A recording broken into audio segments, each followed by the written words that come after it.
रामचंद्र जी तीर्थ यात्रा से लौटे। भगवान वाल्मीकि जी बोले, हे भारद्वाज, जब राम जी यात्रा करके अपनी अयोध्यापुरी में आए तो नगरवासी पुरुष और स्त्रियों ने फूल और कली की वर्षा की। जय जय सब मुख से उच्चारने लगे और बड़े उत्साह को प्राप्त भये, जैसे इंद्र का पुत्र स्वर्ग में आता है वैसे ही रामचंद्र जी अपने घर में आए। राम जी ने पहले अपने राजा दशरथ और फिर वशिष्ठ जी को प्रणाम किया और सब आके लोगों से यथा योग्य मिलकर अंतःपुर में आकर कौशल्या आदि माताओं को प्रणाम किया और भाई बंधु आदि कुटुंब से मिले। हे भारद्वाज, इस प्रकार राम जी के आने के उत्साह को 7 दिन तक पर्यंत होता है। उस अंतर में ना कोई मिलने आवे और ना उनसे कोई मिल सकता था। जो कुछ लेने आवे उनको दान पुण्य करते थे, अनेक बाजे बजते थे और घाट आदि बंदीजन स्तुति करते थे। तदंत राम जी का यह आचरण हुआ कि प्रातः काल उठकर स्नान संध्या दी सत्कर्म कर भोजन करते और फिर भाई बंधुओं से मिलकर अपनी तीर्थ की कथा, देव द्वार के दर्शन की वार्ता, निदान किसी प्रकार का उत्साह से दिन रात बीतते गए। एक दिन राम जी प्रातः काल उठकर अपने पिता दशरथ के निकट गए, जिनका तेज चंद्रमा के समान था। उस समय वशिष्ठ जी सभा में थे। यहाँ वशिष्ठ जी के साथ कथा वार्ता की। राजा दशरथ ने उनसे कहा कि राम जी, तुम शिकार खेलने जाया करो। उस समय राम जी की अवस्था 16 वर्ष से कई महीने कम थी। लक्ष्मण और शत्रुघ्न भाई भी साथ थे और भरत जी नाना के साथ घर गए थे। निदान उन्हीं के साथ नित्य चर्चा उल्लास कर और स्नान संध्या नित्य क्रम और भोजन करके शिकार खेलने जाते थे। वहां जो जीवों को दुख देने वाले जानवर देखते उनको मारते और अन्य लोगों को प्रसन्न करते थे। दिनों को शिकार खेलते और रात्रि को बाजे निशान सहित अपने घर में आते। इसी प्रकार बहुत दिन बीते। एक दिन राम जी बाहर से अपने अंतपुर में आकर शोक सहित स्थिति भये तो, हे भारद्वाज, राजकुमार अपनी सचेष्टा और इंद्रियों के रस संयुक्त विषयों का त्याग बैठे और उनका शरीर दुर्बल होकर मुख की कांति घट गई। जैसे कमल सूखकर पीत वर्ण हो जाता है, वैसे ही राम जी का मुख पीला हो गया। जैसे सूखे कमल पर भंवरे बैठे हों, वैसे ही सूखे मुख कमल पर नेत्र रूपी भंवरे भासने लगे।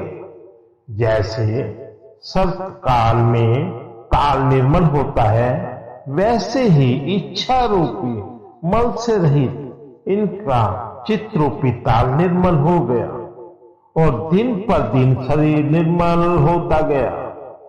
वह जहां बैठे वहीं चिंता संयुक्त बैठे रह जाते, हाथ पर चिम्मू धर के बैठे। जब टहलवे मंत्री भोग कहें कि हे प्रभु, यह स्नान संध्या का समय हुआ, अब उठो, उठकर स्नान आदि करें, अर्थात जो कुछ खाने पीने, बोलने, चलने और पहनने की क्रिया थी सो सब उन्हें विरस हो गई। तब लक्ष्मण और शत्रुघ्न भी राम जी को संशय युक्त देख के विरस प्रकार हो गए और राजा दशरथ यह वार्ता सुनकर राम जी के पास आए तो क्या देखा कि राम जी महाखुश हो गए हैं। राजा ने इस चिंता से आतुर होकर, हाय, इनकी ये क्या दशा हुई, राम जी को गोद में बैठाया और कोमल सुंदर शब्दों से पूछने लगे, हे पुत्र, तुम्हें क्या दुख प्राप्त हुआ है, तुम इतने शोकवान क्यों हो। राम जी ने कहा, हे पिता, हमको तो कोई दुख नहीं है। ऐसे कहकर वो चुप हो गए। जब इसी प्रकार कुछ दिन बीत गए तो राजा और सब स्त्रियां बड़ी शोकवान हुई। राजा राजमंत्रियों से मिलकर विचार करने लगे कि पुत्र को किसी ठोर विवाह करना चाहिए। यह भी विचार किया गया कि क्या कारण है जो पुत्र शोकवान रहते हैं। तब उन्होंने वशिष्ठ जी से पूछा कि हे मुनिवर, मेरे पुत्र शोकातुर क्यों रहते हैं। वशिष्ठ जी ने कहा, हे राजन, जैसे पृथ्वी, जल, तेज वायु और आकाश महाभूत अल्प कार्य में विकारवान नहीं होते, जब जगत उत्पन्न और प्रलय होता है तब विकारवान होते हैं, वैसे ही महापुरुष भी अल्प कार्य से विकारवान नहीं होते। हे राजन, तुम शोक मत करो, राम जी किसी अर्थ के निमित्त शोकवान हुए होंगे, पीछे इनको सुख मिलेगा।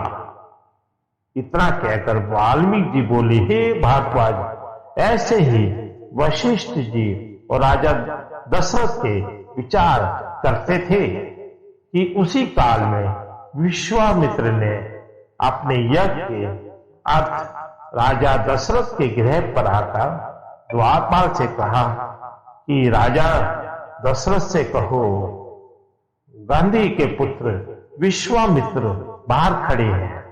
द्वारपाल ने आकर राजा से कहा, हे स्वामी, एक बड़े तपस्वी द्वार पर खड़े हैं। उन्होंने कहा, राजा दशरथ के पास जाके कहो विश्वामित्र आए हैं।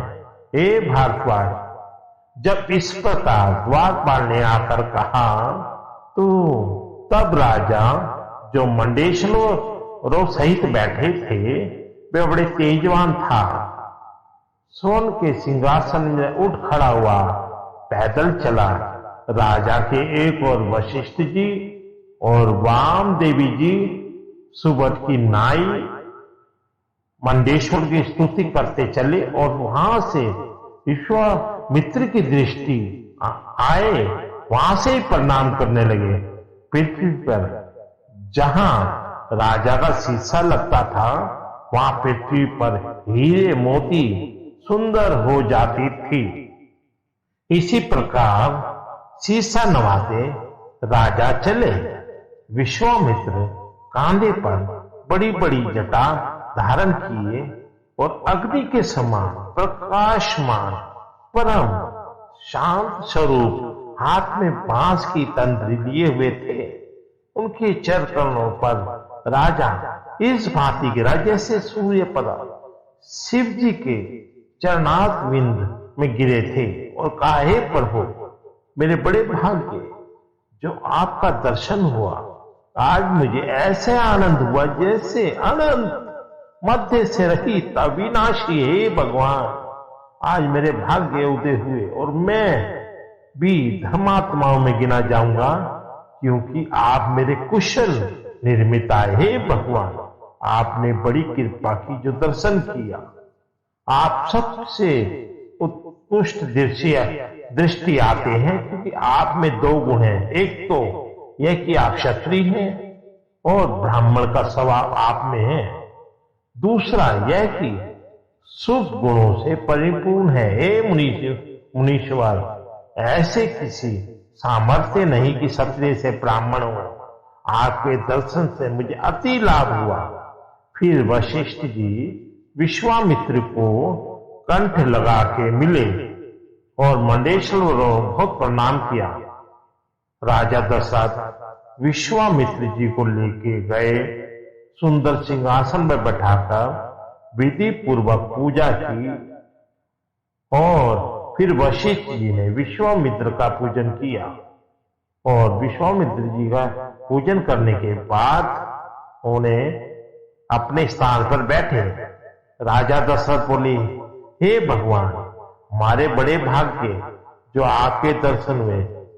जैसे किसी को अमृत प्राप्त हो, किसी को मरा हुआ बांधव विमान पर चढ़ के आकाश से आवे, उससे मिलने से आनंद, वैसा आनंद मुझे हुआ।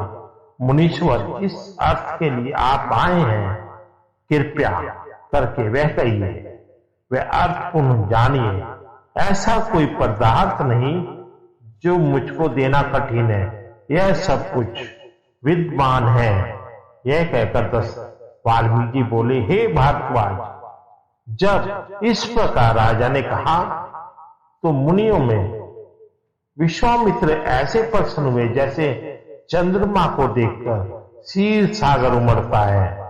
उनके रोम खड़े हो गए और कहने लगे, हे राज शार्दूल, तुम धन्य हो। ऐसे तुम क्यों ना कहो। तुम्हारे में दो गुण हैं। एक तो यह कि तुम रघुवंशी हो, दूसरे यह कि वशिष्ठ जैसे तुम्हारे गुरु जिनकी आज्ञा से चलते हो। मेरा प्रयोजन है मैं प्रकट करता हूं। मैं 10 रात यज्ञ का आरंभ किया है। यह यज्ञ करने लगता हूं तो खर और दूषण निशाचर आकर विध्वंस कर जाते हैं और मांस, हाड़, रुधिर डाल जाते हैं, जिससे वे स्थान यज्ञ योग्य नहीं रहता। जब मैं और जगह जाता हूं, वहां भी उसी प्रकार आप पवित्र कर जाते, इसलिए उनके नाश करने के लिए तुम्हारे पास आया हूं। तो यह कहकर, हे राजन, जिस यज्ञ का आरंभ किया है उसका अंग क्षमा है। जो मैं आपको शाप दूं तो मैं भस्म हो जाएगा, पर शाप क्रोध बिना नहीं होता, और जो मैं क्रोध करूं तो यज्ञ निष्फल होता है, और चुप कर रहूं तो राक्षस अपवित्र वस्तु डाल जाते हैं। इससे अब मैं आपकी शरण में आया हूं। हे राजन, अपने पुत्र राम जी को मेरे साथ भेज दो। वे राक्षसों को मारे और मेरा यज्ञ सफल हो। यह चिंता तुम ना करना कि मेरा पुत्र अभी बालक है। यह तो इंद्र के समान सूरवीर है। जैसे सिंह के सम्मुख मृग का बच्चा नहीं ठहर सकता, वैसे ही इसके सम्मुख राक्षस नहीं ठहर सकते। इसको मेरे साथ भेजेंगे तो तुम्हारा यश और धर्म दोनों रहेंगे। मेरा कार्य होगा, इसमें संदेह नहीं। हे राजन, ऐसी कार्य त्रिलोकी में कोई नहीं जो राम जी ना कर सके। इसलिए मैं तुम्हारे पुत्र को लिए जाता हूं। यह मेरे हाथ से रक्षित रहेगा और कोई विघ्न ना होने देगा। जैसे तुम्हारे पुत्र हैं और वशिष्ठ जी जानते हैं, और ज्ञानवान भी है जो त्रिकालदर्शी है, जानेंगे, और किसी की सामर्थ्य नहीं जो इनको जाने। हे राजा, जो समय पे कार्य होता है वो थोड़े ही परिश्रम से सिद्ध होता है, और समय बिना परिश्रम करने से भी नहीं होता। खर और दूषण परबल देते हैं, मेरे यज्ञ को खंडित करते हैं, पर राम जी जाएंगे तब वे भाग जाएंगे, उनके आगे खड़े ना रह सकेंगे। जैसे सूर्य के तेज से तारागण को प्रकाशहीन हो जाता है, वैसे ही राम जी के दर्शन से स्थिर न रहेंगे। इतना कहकर वाल्मीकि बोले, हे भारद्वाज, जब विश्वामित्र ने ऐसा कहा तो राजा दशरथ चुप होकर गिर पड़े और एक मुहूर्त पर्यंत पड़े रहे। वाल्मीकि बोले, हे भारद्वाज, एक मुहूर्त उपरांत राजा उठे, अधेय होकर बोले, हे मुनीश्वर, आपने क्या कहा? राम जी तो भी कुमार हैं, अभी तो उन्होंने शस्त्रों और अस्त्र विद्या नहीं सीखी, बल्कि फूलों की शैया पर शयन करने वाले, अनंतपुर में स्त्रियों के पास बैठने वाले, बालकों के साथ खेलने वाले, उन्होंने कभी भी रणभूमि नहीं देखी और वे मुट्ठी चढ़ा के कभी युद्ध ही नहीं किया। वे दैत्य से क्या युद्ध करेंगे? कभी पत्थर और कमल का भी युद्ध हुआ है? हे मुनीश्वर, मैं तो बहुत वर्षों का हुआ और इस वृद्धावस्था में मेरे घर के 4 पुत्र हैं। उन चारों में राम जी अभी 16 वर्ष के हुए हैं और वे मेरे प्राण हैं। उनके बिना मैं एक क्षण भी नहीं रह सकता। जो तुम उनको लेकर जाओगे तो मेरे प्राण ही निकल जाएंगे। हे मुनीश्वर, केवल मुझे ही नहीं, उनका इतना स्नेह नहीं, किंतु लक्ष्मण, शत्रुघ्न, भरत, माताओं के भी प्राण हैं। जो तुम इनको लेके जाओगे तो सब ही मर जाएंगे। तो तुम हमको राम जी के वियोग से मारने आए हो तो ले जाओ।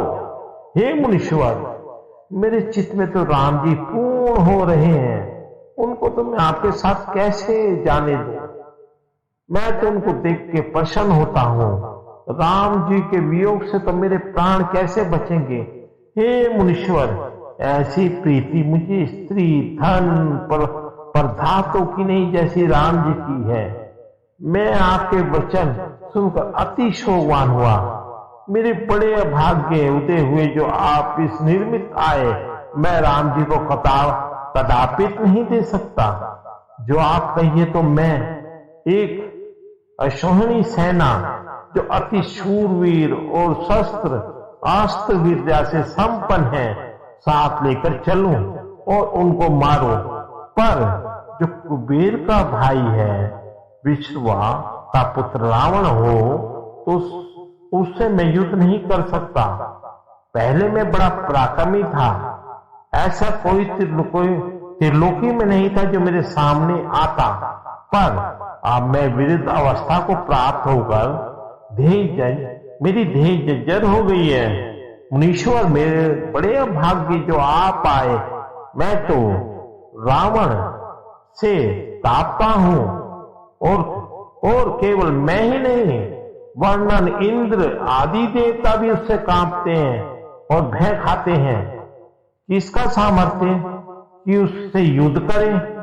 इस काल में वह बड़ा शूरवीर है, जो मेरी ही उसके साथ युद्ध करने की सामर्थ्य नहीं, तो राजकुमार राम जी का क्या सामर्थ्य होगा? जिन राम जी को तुम लेने आए हो वह तो रोगी पड़े हैं। उनको ऐसी चिंता लगी है जिससे महाकृष हो गए। उन्हें अनंतपुर में अकेले बैठे रहते हैं। खाना पीना इत्यादि तो राजकुमार की चेष्टाओं हैं, वह उनको उसको बिसर गए हैं और मैं नहीं जानता उनको क्या दुख हुआ है। जैसे पितृवन कमल होता है, वैसे ही उनका मुख हो गया। उनका युद्ध का सामर्थ्य नहीं। उन्होंने तो अपने स्थान से भारी पृथ्वी भी नहीं देखी। वाल्मीकि जी बोले कि जब इस प्रकार दशरथ जी ने महादीन और अधैर्य होकर कहा, तो विश्वामित्र जी क्रोध कर कहने लगे, हे राजन, तुम अपने धर्म को स्मरण करो। तुमने कहा था कि तुम्हारा अर्थ सिद्ध करूंगा, पर तुम अपने धर्म को त्यागते हो। जो तुम सिंहों के समान मृगों की नाई भागते हो, भागो, पर आगे रघुवंशी कुल में ऐसा कोई नहीं हुआ जिसने वचन फेरा हो। जो तुम कहते हो सो करो, हम चले जाएंगे, परंतु तुमको योग्य ना था, क्योंकि शून्य गृह से शून्य ही होकर जाता है। तुम बसते रहो, तुम राज्य करते रहो, जैसा कुछ होगा हम समझ लेंगे।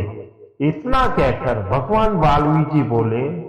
जब इस प्रकार विश्वामित्र जी को क्रोध उत्पन्न हुआ तो 50 कोटि योजन तक पृथ्वी कांपने लगी और इंद्रादिक देवता भयवान हुए। यह क्या हुआ?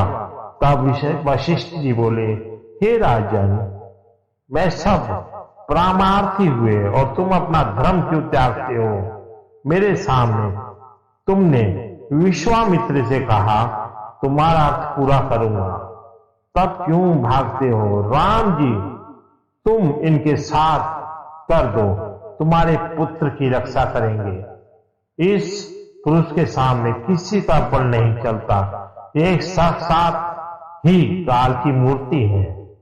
जो तपस्वी कहिए तो भी इनके समान दूसरा नहीं, और शस्त्र अस्त्र विद्या में भी सब कोई नहीं जानता, क्योंकि दक्ष प्रजापति ने अपनी 2 पुत्रियां, जिनका नाम जया और सुभगा था, विश्वामित्र जी को दी थी। उन्होंने 500 पुत्र दैत्यों को मारने के लिए प्रकट किए। दोनों इनके सम्मुख मूर्ति धारण कर स्थित हो गए। इसमें कौन जीत सकता है? जिनके साथी विश्वामित्र हो उसको किसी का भय नहीं। आप इसके साथ अपना पुत्र निसंशय होकर दो, किसी को सामर्थ्य नहीं इनके होते हुए तुम्हारे पुत्र को कुछ कह सके।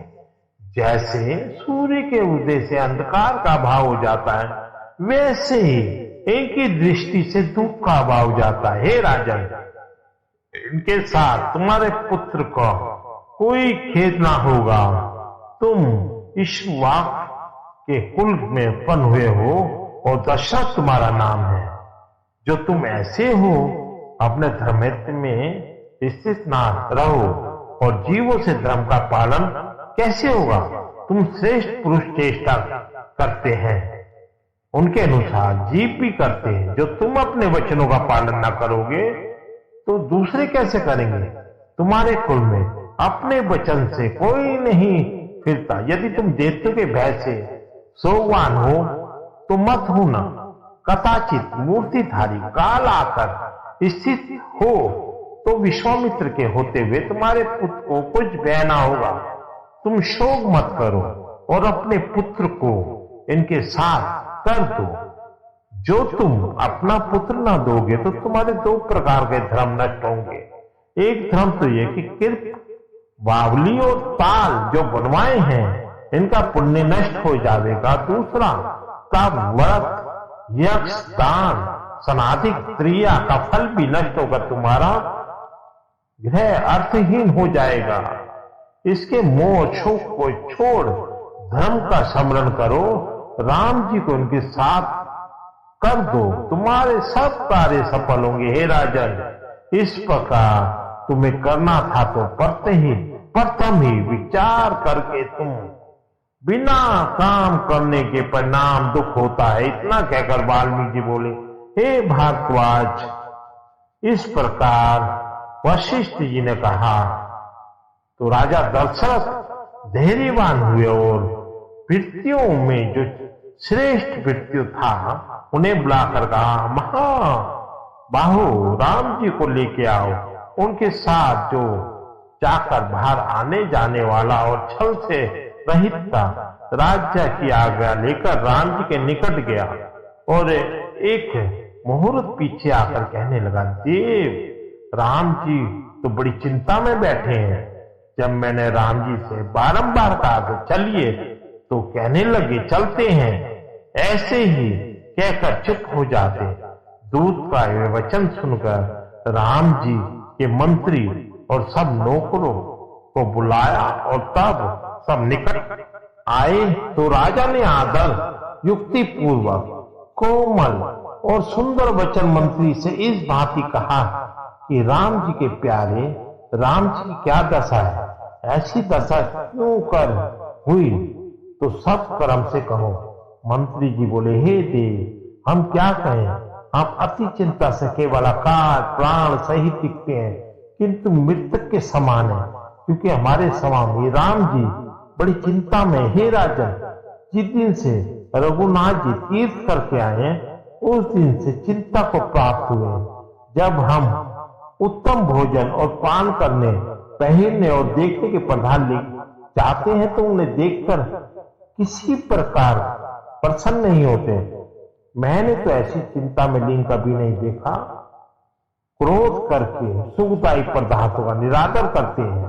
अनंतपुर में आकर उनकी माता नाना प्रकार के हीरे और मणि के भूषण देती है, उनको भी डाल देते हैं अथवा किसी निर्धन को दे देते हैं। प्रसन्न किसी पदार्थ से नहीं होते। सुंदर स्त्रियां नाना प्रकार के भूषण सहित मोह करने वाली निकट आकर उनकी प्रसन्नता के निर्मल लीला और कटाक्ष करती है।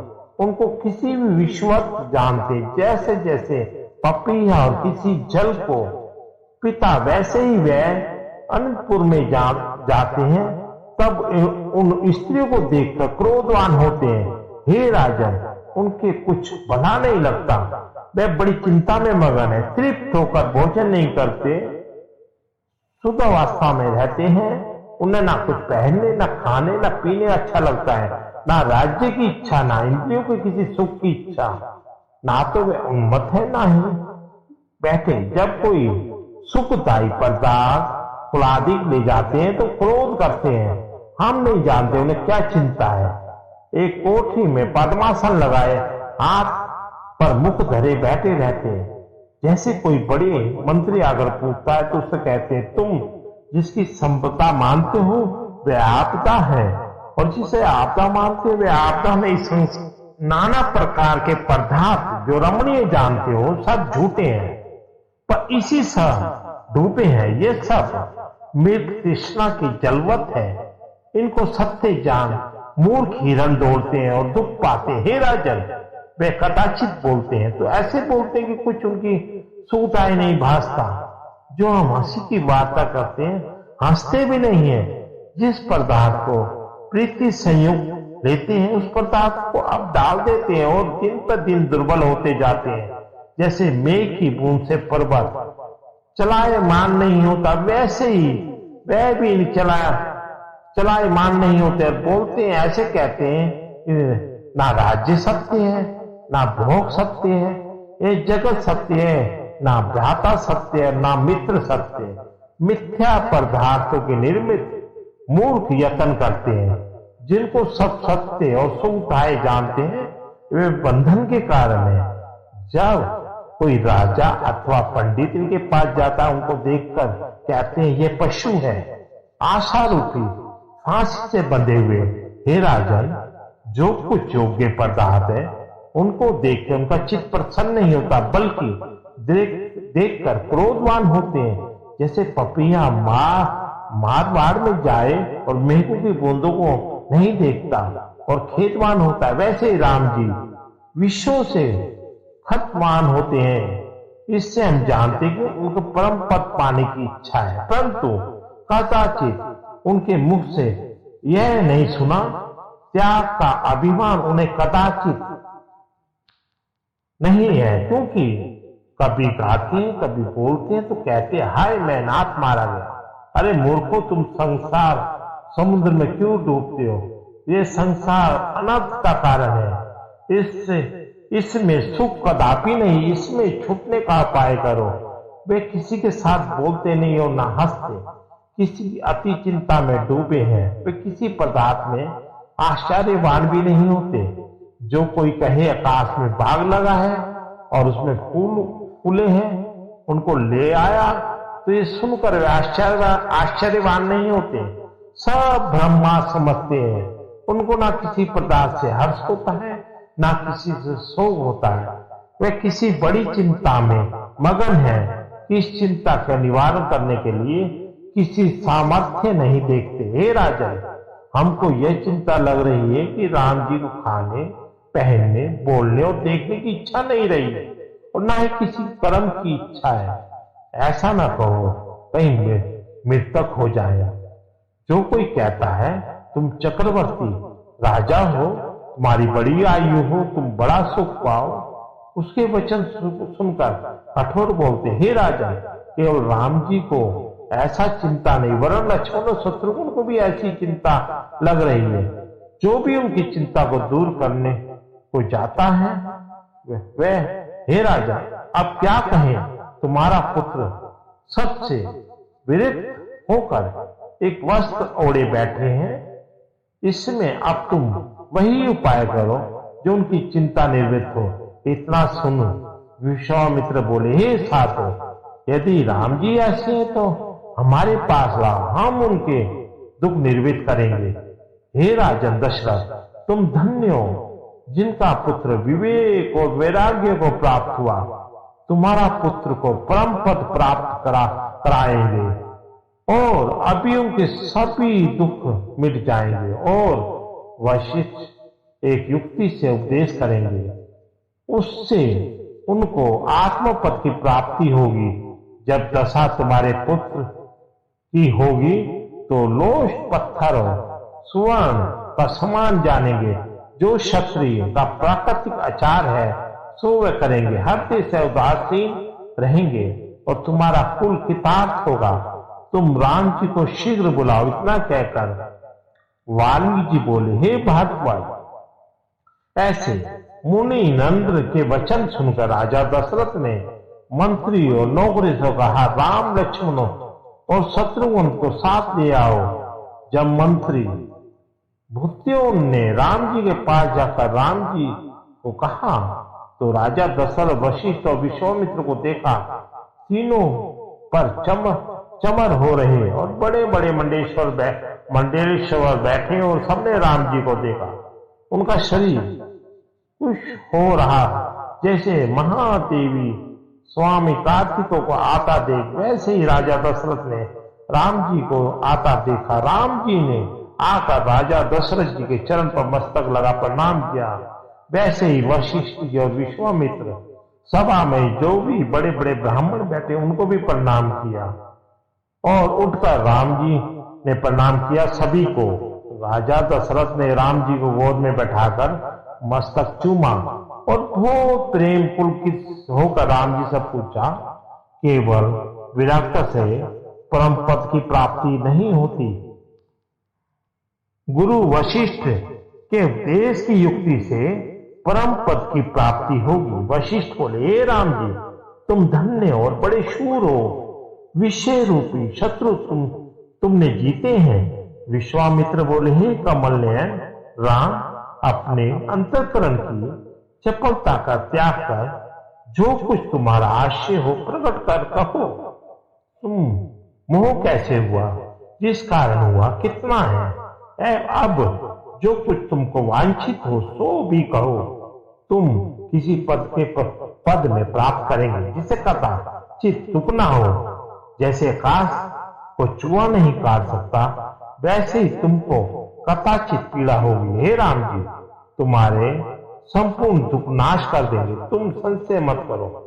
जो कुछ तुम्हारा विश्रांत हो सो हमसे कहो। इतना कहकर वाल्मीकि भगवान बोले, हे भारद्वाज, जैसे मेघ को देख के मोर प्रसन्न होता है, वैसे विश्वामित्र के वचन सुनकर राम जी का हृदय बड़ा प्रसन्न हुआ और अभिष्ट पद की प्राप्ति होगी। राम जी बोले, हे भगवान, जो विश्रांत है सो तुम्हारे सम्मुख कर्म से कहता हूं। मैं राजा दशरथ के घर में उत्पन्न होकर कर्म से बड़ा हुआ, चारों वेदों पढ़कर ब्रह्मचार्य व्रत धारण किया, तदंतर घर में आया। मेरे हृदय में विचार हुआ, तीर्थार्थ करूं, देवदान में जाकर देव के दर्शन करूं। निदान में पिता की आज्ञा लेकर तीर्थ में गया, गंगा आदि संपूर्ण तीर्थों में स्नान किया। और केदार आदि ठाकुर के विधि संयुक्त दर्शन करके आया।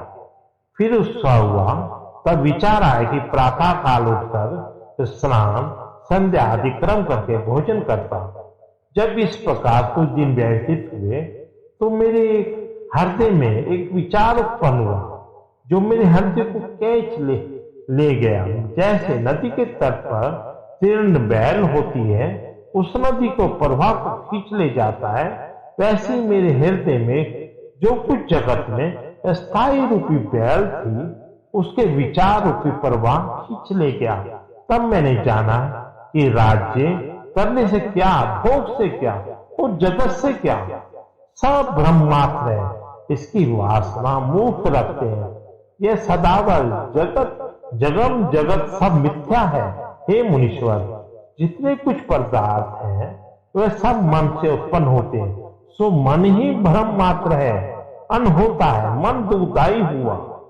मन में जो पदार्थों को सत्य जानकर दौड़ता और सुखदायी जानता, सो मृग तृष्णा के जलवत है। जैसे मृग तृष्णा के जल को देखकर मृग दौड़ते हैं और दौड़ते दौड़ते थक कर गिर पड़ते हैं तो भी उनको जल प्राप्त नहीं होता, वैसे ही मूर्ख जीव पदार्थों को सुखदायी जानकर भोगने का यत्न करते हैं और शांति नहीं पाते। हे मुनीश्वर, इंद्रियों के भोग सर्वोत्तम, जिनका मारा हुआ जन्म मरण जन्म से जन्मांतर तक पाता है, भोग और जगत सब ब्रह्मास्त्र है।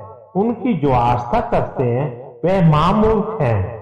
मैं विचार करके ऐसा जानता हूं कि सब आगम प्याई हैं, अर्थात आते भी हैं और जाते भी। इसमें जिस पदार्थ का नाश ना हो वह पदार्थ पाने योग्य नहीं। इसी कारण मैंने भोगों का त्याग किया। हे मुनीश्वर, जिन्हें समदारू पदार्थ को भासते हैं वे सब आपदा हैं, जिनमें रज भी सुख नहीं।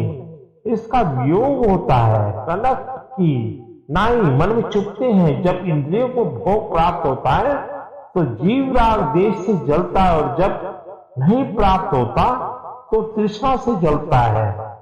इनसे भोग दुखपूर्ण ही है। जैसे पत्थर की शिला में छिद्र नहीं होता, वैसे ही भोग रूपी दुख की शिला से सुख रूप छिद्र नहीं होता। हे मुनीश्वर, मैं विषय की तृष्णा में बहुत काल से जलता रहा हूं। जैसे हरे विष के छिद्र में अग्नि दही हो, धुआं हो, थोड़ा थोड़ा जलता है, वैसे ही भोग रूपी अग्नि से जलता रहा। विषयों में कुछ सुख नहीं है और दुख बहुत है। इसकी इच्छा करनी मूर्खता है। जैसे खाई के ऊपर तीन और पात होते हैं, उसमें खाई आच्छाद हो जाती है, जिसको देख हरिण कूद कर दुख पाता है, वैसे मूर्ख भोग को सुख रूप जानकर भोगने की इच्छा रखता करता है। अब जब भोगता है तो जन्म से जन्मारूपी खाई जा पड़ता है, जैसे दुख पाता है। मुनीश्वर, भोग रूपी चोर अज्ञान रूपी राशि में आत्मा रूपी धन लूट ले जाता है। इस योग में महादीन रहता है। जिस भोग के नियमित ये यत्न करता है वह दुख रूप है, उससे शांति प्राप्त नहीं होती। जिस शरीर का अभिमान करके ये यत्न करता है वह शरीर क्षण विभुर और असार है। जिस पुरुष को सदा भोग की इच्छा रहती है वह मूर्ख और जड़ है। उसको बोलना और चलना भी ऐसा है जैसे सूखे बांस के छिद्र में पवन जाता है और उसके वेग से शब्द होता है। जैसे थका हुआ मनुष्य मारवाड़ के मार की इच्छा नहीं करता, वैसे ही दुख जानकर मैं भोग की इच्छा नहीं करता। लक्ष्मी भी परम अनर्थकारी है।